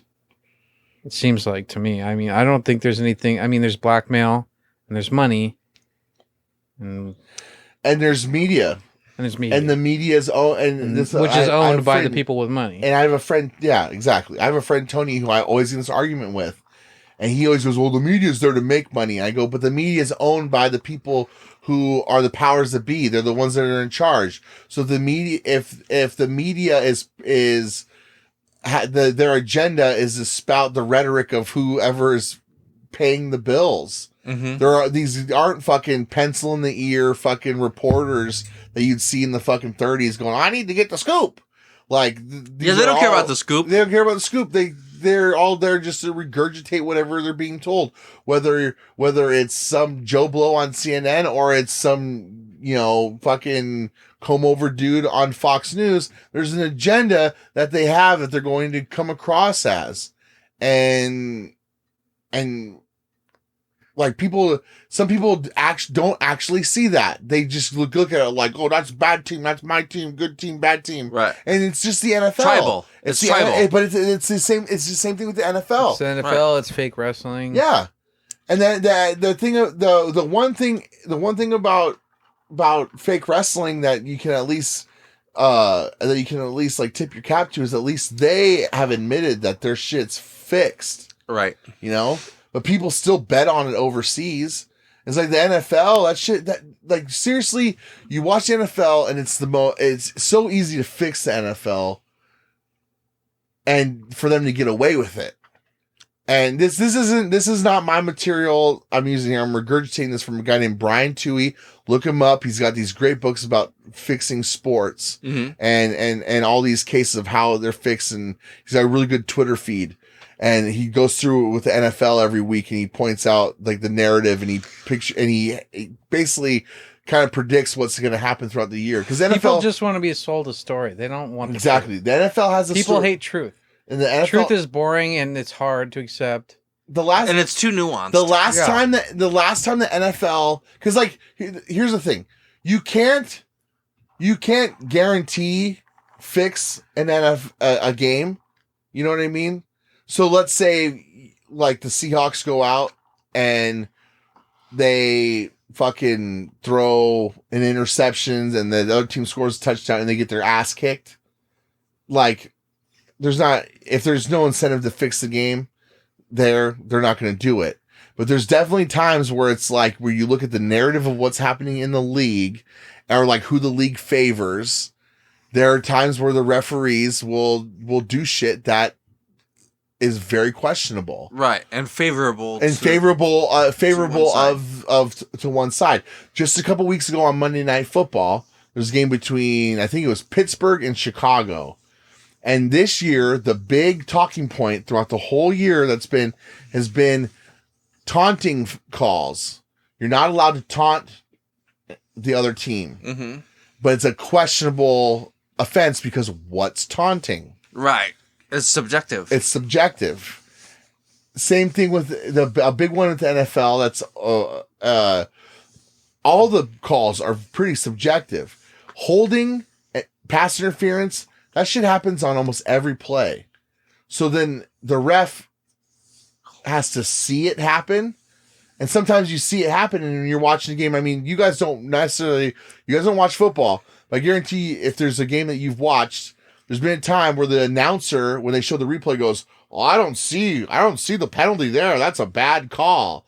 And then everyone just accepts that it says this bad call. There's a million cameras on the field. These referees are all NFL employees. Yeah. Okay. They're NFL employees. So if your employer goes, "Hey, it's Green Bay and Seattle tonight in Green Bay, hey, let's we really want it to be a good game tonight." The ref, all the ref needs to hear that we want it to be a good game tonight. Okay, so I'm not going to call a bunch of holding penalties. And I'm going to let these guys fucking throw the ball and all around the field. Or, hey, we got a good thing going with Patrick Mahomes in Kansas City. It'd be a real shame if something happened tonight and they lost. So then all of a sudden you're gonna see a fucking bad play and then there's a flag. How many times have? I know this isn't interesting to you guys. We don't watch. No, I mean Troy said that it's too violent and it's not Christian. Well, it's on Sundays too. Yeah. So yeah. Well, it's the day of the They're not resting. I just know if anyone, because I know we have people, a couple at least that listen that I know of, and they watch football. So I'm just going to explain a scenario for them to think about. A couple years ago, the Seahawks were playing the 49ers in San Francisco. San Francisco was a bad team that year. They had their third string quarterback in. The Seahawks were a borderline playoff team. And if they won this game, they would have got themselves a playoff spot into the playoffs with like 2-3 games left in the season.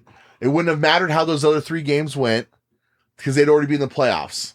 So when that happens in the league, there tends the idea of resting players. So like if you have 3 games left, like Russell Wilson, the game that you and I went to, Tim, he hurt his finger. He just came back from that. Yeah. So imagine if maybe he has this bum finger, but if we just win one more game, the rest of the games don't matter. You'd probably let him rest so he doesn't hurt himself, so he's ready for the playoffs, right? I mean, if you think about like trying to save guys from getting injured. So this game, the Seahawks go in. If they win, they're in the playoffs. Well, also on another channel, this Kansas City is playing whoever. And if Kansas City wins their game, they're already in the playoffs, but they'll have home field advantage throughout the playoffs. So it means every game that they play is at their home stadium. They don't have to travel at all. Okay. Kansas City loses. The Seahawks are still playing. They're in a back and forth game with San Francisco. San Francisco, with their third string quarterback and a shitty team, drives down the field and scores against the Seahawks. And as a fan watching, you're like, oh, fuck. There's clearly holding going on that's not being called and like, questionable, but they're letting them play. So the Seahawks get the ball and first down, they get tackled. Second down, they get tackled. And then Russell completes a first down pass. But then all of a sudden, hey, there's a flag holding on Seattle. So they have to move it back. And then first down, holding on Seattle, pass interference on Seattle. All these calls are going against Seattle. And you're going, well, what does any of this have to do with anything, right? Well, next Sunday, so the next week, that next Sunday, on Sunday Night Football, the premier football game of the week, Kansas City was coming to Seattle. Now, if Kansas City comes to Seattle and Seattle is already in the playoffs, they can't improve their position anymore. Seattle's playing for nothing. Kansas City's coming in, and yeah, they're still going to be playing to get first place, but they're already in the playoffs. So now you have a game where Seattle doesn't have any incentive to really go out there and compete and try to win. And you have it's the national game that everyone's going to be watching on Sunday night. So all of a sudden, this shitty 49ers team has this miracle victory against the Seahawks. And now the announcers immediately go, oh, well, next week, big matchup between Kansas City and Seattle. Kansas City trying to get that number 1 overall position and Seattle trying to make it into the playoffs. And that was the build for this big playoff-esque level game that was happening in the NFL. And it was all manipulated because all you had to do is be like, oh, hey, we need Seattle to lose. Well, that's easy. We'll start calling anytime they move the ball down the field, we'll call holding on them because you can call holding on any play. The fact that because it's what was the word you used earlier? I'm blanking. It's the subjective. Yeah. It's all subjective. So sorry, I know it's a sports tangent. You guys don't like sports, but my point is that there's a real easy way to manipulate the games and the narrative of the NFL to do that. And I feel like that's a microcosm of how our government works, how a lot of things work in our world. There's a lot of fucking people that pull the strings and there's a lot of mechanics going on behind the scenes. And a lot of times we don't allow ourselves to actually look at that and see that.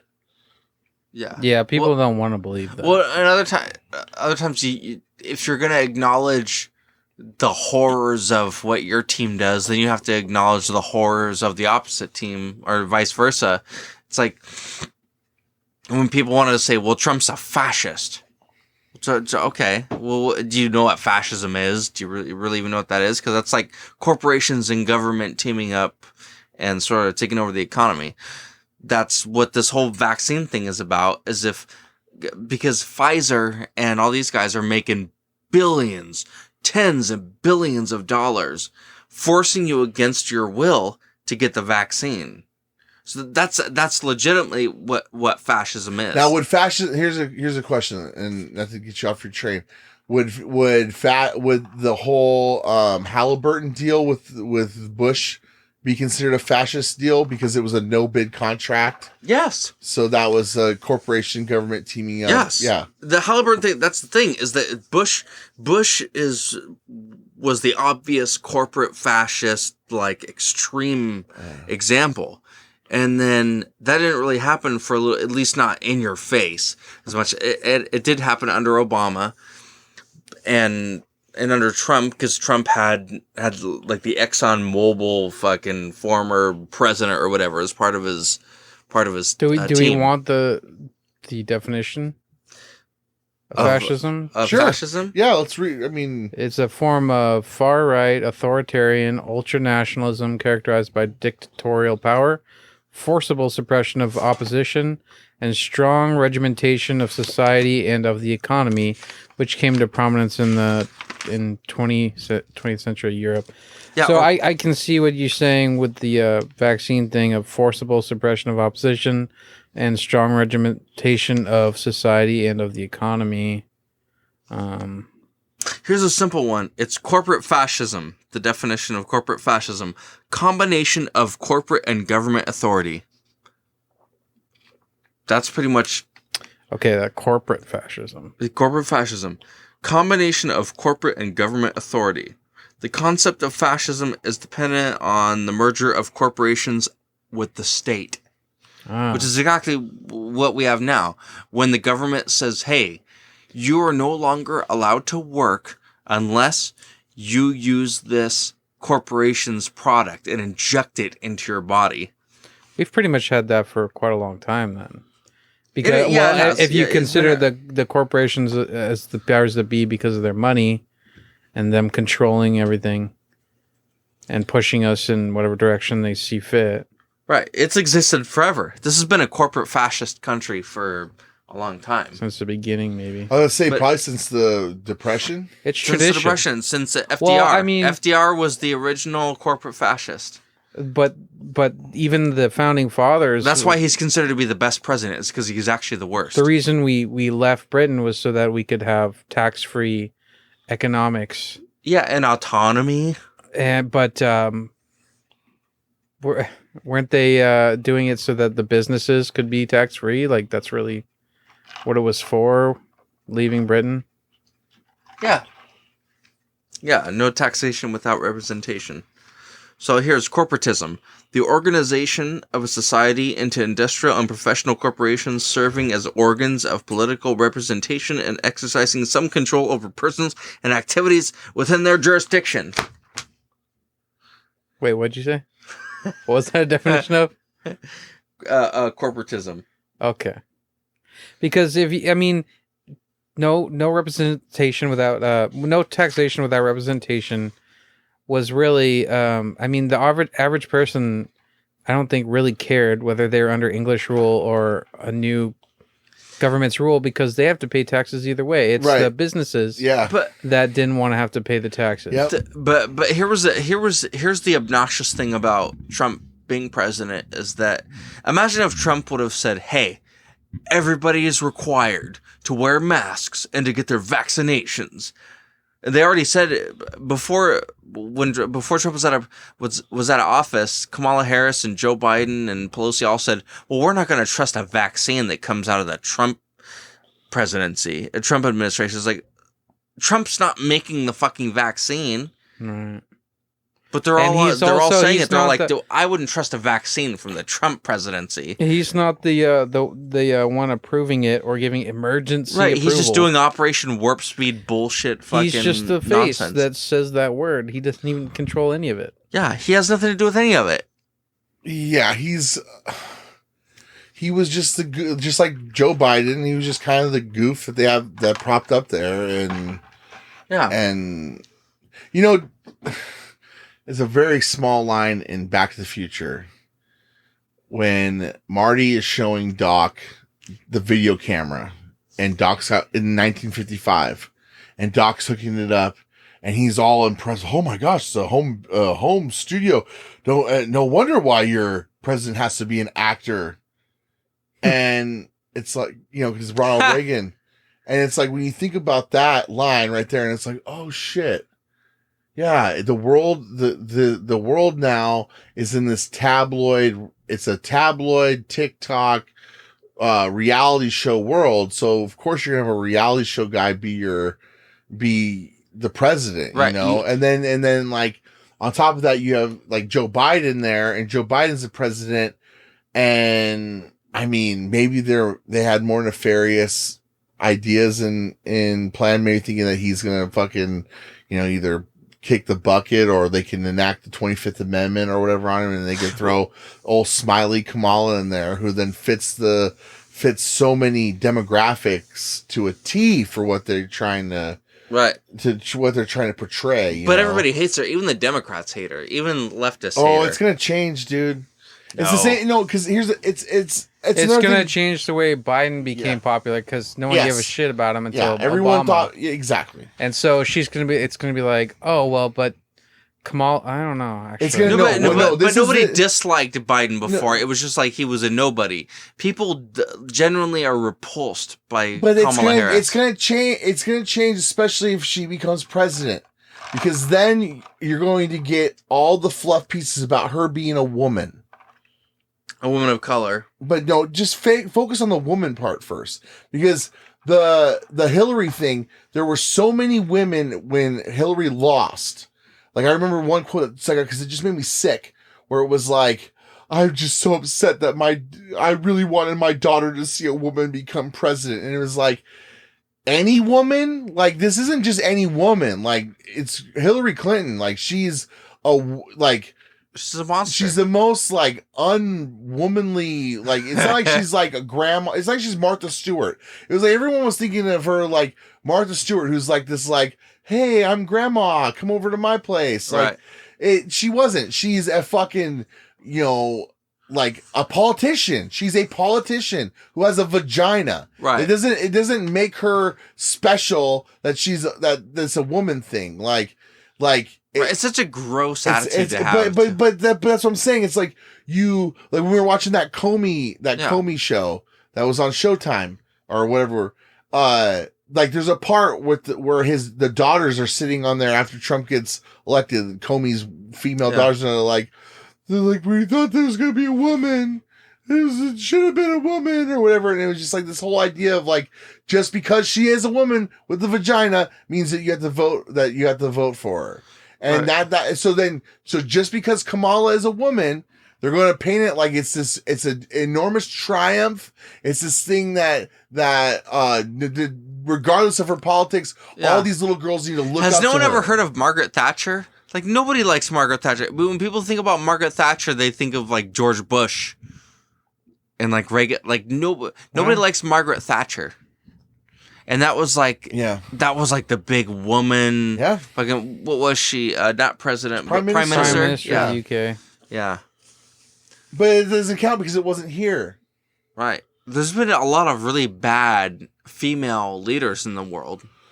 But again, it's the way that they paint it, Yeah. It's she, and then you add on top of the fact that she's a person of color, then you're checking so many boxes that make it this. And then you eliminate the parts where she laughed about locking people up in prison for smoking marijuana. You eliminate the part of her being a fucking politician. Like, if you're someone who makes it to a high level in politics, like Tim said, it's not like you're rocking the boat by any means. The powers that be are going to be fine with you because they realize that they either have dirt on you or that you're going to do whatever they want. So it's not like she's fucking, Kamala from fucking, the hood going in there and becoming the president. I think you could be underestimating her the way people did Trump too. I'm just basing it off of the fact that nobody liked her in the primaries. Democratic primaries. Not true. That nobody liked her. Nobody liked her. She got less than 2% of the vote during the Democratic primaries. That's not actually 2% of the vote if you're looking at the whole country. But it was not the whole country. It was just the Democratic primary. Right, and not a lot of people are being polled right in the Democratic primary. I'm just saying, but there was a lot because it was an anti-Trump. You're gonna get a lot. I'm just saying, you're gonna get a lot of people who are gonna look at her and they're gonna go, "She's a she, so that's the right one for me." You're gonna have all these women who are going to jump on that, and just because she's. You think a woman. they're gonna wait after the 2022 elections to have her become president? I don't know, because honestly, I thought they would have done it by now. I really thought that that the way that it was set up, even of course progressives, but also I think regular Democrats think Joe is losing his mind. Right, and I think that there's going to be something that happens. There's going to be something that happens to where he is going to be the patsy for something questionable politically. Like right now, he's being reprimanded by China about Taiwan.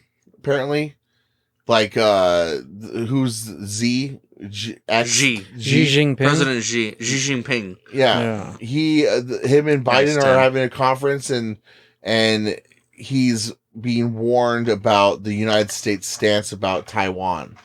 Yeah. And so I'm just saying there could be some stupid thing that happens where all of a sudden national security, and it was from his lack of his whatever. Because I feel like another thing, all this Joe Biden, like I pooped my pants, or the hit the sound clip. Nazi fags. All that kind of stuff. The gaffes. Is kind of like, I feel like kind of out there to be seen by everyone. Yeah. You know what I mean? Like there's, if they wanted to hide it, they would. Like FDR's lame legs. And I know it's a different time. They had more respect for the president back then. But like FDR had legs that didn't work. And they never showed pictures of him sitting down in a wheelchair or anything. And again, there weren't cameras on people 24/7 back then. But anytime he'd do a speech, he'd be propped up standing. He'd be speaking. And like, at least in public. And if you have the president of the United States and he's making gaffes and it wasn't supposed to happen, or they didn't want you to know, you probably wouldn't know about it. No. If you had Joe Biden go to the Vatican and he actually shit his pants, like you would never know about that story if they didn't want you to know about it. Right. Because he's the president. You know what I mean? Like that's the number one guy, you know, like if there's anyone in the country who something's gonna kind of like be, you know, even like Bill Clinton, like that shit didn't come out till the end. And that was all probably a way to distract us from him bombing out, Uganda, or he was the one that started bombing those African countries. And then that was a point that Ron Paul tried to make on the floor of the House, where he was talking about, he's like, I don't care about fucking what he does in his personal life. It's like, he's waging wars against these little tiny African countries. Why are we not talking about this? Well, and nobody knows. Even until today, nobody knows. That's the problem. We don't care about what is truth. We don't care about murdering innocent people. We just want the story to be good. Murdering innocent people that's my buddy Tony's point. Fun. Is Tony's always like, people just want, that's what people want, is they want to be titillated. And it's like, I understand that, but like, it shouldn't be the media's job, like the news media's job to titillate people, you know, like it shouldn't be it should be like, that's what you have like scripted television for. Well, you know? That's dying. Yeah. But anyways. Yeah. Well, good talk. That was fun. It was cool to get a little serious. I know we didn't joke around a lot this episode, but it was cool to have it was a stimulating in my brain in a different way, which is nice. Which is what we need. We're not clowns. Yeah. Cuz I feel like you're supposed to be. I know, Tim. I'm pretty sure in the contract clown is some of the verbiage. You have turned into a retarded person. I felt I liked that was fun. I honestly would love to have a talk. I would love to try to get you guys on the fixed sports topic, like really get you guys, because I find it fascinating. I really don't know. I mean, this is one thing I like. It's fake sports. When everything's fake, and from wrestling to sports to all of our politics and media, news media, it's kind of hard to care about NFL. I don't know. Yeah. Well, no, but it's just interesting because of another thing. Like you were. I don't know if you got this because Berger was taking a piss, but you had made a great point. You're like, you know, and it's just funny how everything here is real, but like we could look at a Russian election and you go, the fake. Russian election, obviously fake. We know Putin didn't actually get as many votes as he says. Xi Jinping is the ruler for the rest of his life. We know that that's fixed. And then pretty much all like South American, Kim Jong-un, all South American and African countries, we know the elections are rigged and fake and bullshit. But here and Europe, we think, oh yeah, that shit's real. It's on the up and up. Yeah, and also, by the way, we interfere with pretty much everybody else's election on Earth. Of course. And the other funny thing is, when you look up, like, so-and-so is Vladimir Putin, I think, do they say he's president? He's president of Russia. He changes positions. I don't know what he is right now. But he's like Sam Rothstein in Casino. Like, he doesn't have to have his gaming license. He just has to have applied for one. They just change it. They just change his title. This time he's food and beverage coordinator, and then later on he'll be like head pit boss or something. Right. But like there's all sorts of names. There's prime minister, there's president, and then but all the articles, if you ever read about Kim Jong-un, it's all Kim Jong-un, supreme leader of North Korea. It's like, why doesn't anybody else use the name supreme leader? Like, it's brilliant. Because they're trying to keep a facade. Well, I know, but it's like, why? Because he's the god. Also. Why is he the only one smart enough to do? Because I'm supreme leader. Korea is really successful in in the leadership department. Like, in every other department, they're failing pretty much. But as far as leadership and control, they've really beaten the rest of these countries. Well, they have. But then you read like an article from our news, and like the ones I saw today, and they're like, and it's like, after 60 days of seclusion from possible illness, Supreme Leader Kim Jong-un has rose. Well, is it? Like I said, that's the agreement. Catacombs. That's the agreement that's been made. It's like he's like, this is my character. Well, the Chinese, but the Chinese are chummy with the North Koreans, and our government is obviously chummy with the Chinese. So you can't criticize North Korea anymore. Yeah, it's weird. It's a trinity of death. That's a really weird situation. I always wonder what the fuck is China getting out of North Korea, other than I think a thorn in our side, pretty much. Yes. It's like the only thing. Like, what is North Korea supplying to China? Jack shit. They don't even have money to buy shit from China.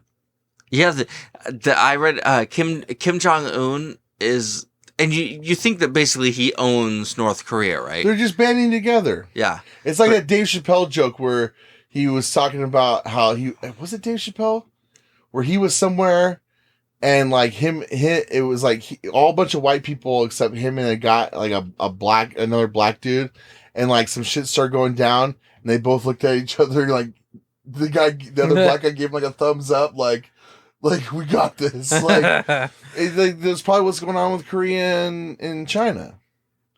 You know, wrestling needs to I was telling Burger before, wrestling really needs to look at politics, like like global politics, as a way to book their feuds, like how they make feuds happen and how you have tensions between people.